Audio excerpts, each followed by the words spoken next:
Hello, we're in Malta doing two more pictures. These are oil paintings. These are Italian. They are 19th century. If I had to pick a year, I would say 1885.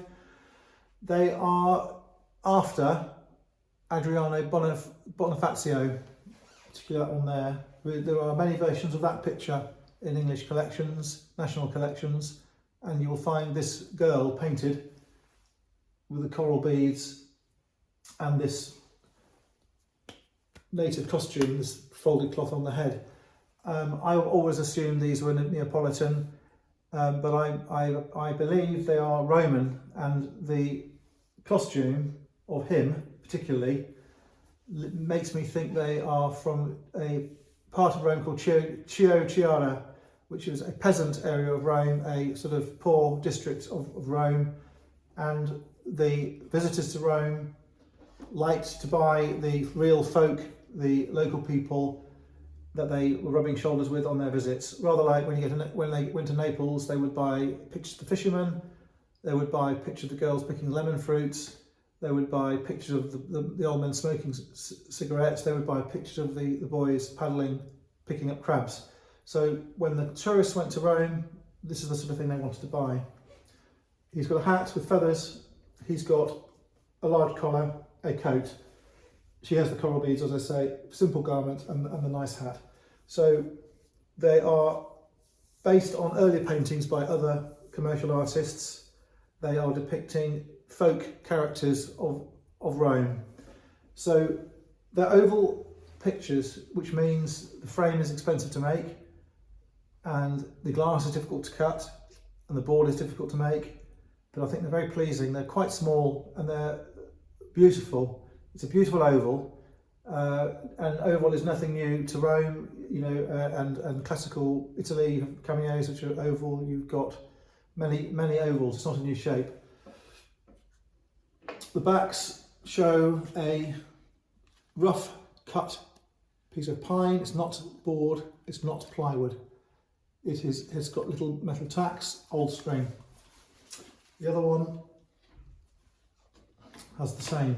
If this is what you want to see on the back of a antique painting, this painting has got a slightly obscured signature, and the visible part of the signature is something like SCHINI. Now I don't know what it is. I'm not going to take it out of the frame. It probably is all there. I've had bianchinis before. It's not bianchini, but it looks like a bianchini in a way. But be aware, there's more than one bianchini. Like there was more than one Esposito. Some Italian artists are named after the town, not at their actual name. So these pictures are not original as such, but they are original in terms of them being handmade, hand painted, and the quality is superb. And the thing about these two pictures is the colours are very vivid and pleasant. It's not like a gouache, which can be powdery, slightly dull. It's not like a watercolour, which can fade and yellow. These pictures under glass have kept very good colours. They would clean up marginally. They don't need it necessarily. The frames, however, are particularly vulnerable to getting damaged, and to find a pair of oval frames in their original form without major losses, shortages, repairs is unusual. Inside the frame you have an inner sort of area of trim which is beveled, which further enhances the look. They're very unusual. They're not two odd ones put together to make a pair, or two odd pictures framed in a pair of frames to make a pair. They are a matching exact pair. The pictures are opposing, they're looking at each other, and they're almost certainly from the same hand, and they have the same colours, same intensity, the same mood. So they're a proper pair, an opposing pair, a true pair, from about 1880. To find a pair of them like that, it's really hard. And they're not going to be exceptionally inexpensive, nor exceptionally expensive, but they're going to be priced in Malta at around €1,200 for both. So these are for sale in Malta. They are Italian school. They are very Italian in flavour. Do you want to collect this type of Italian art?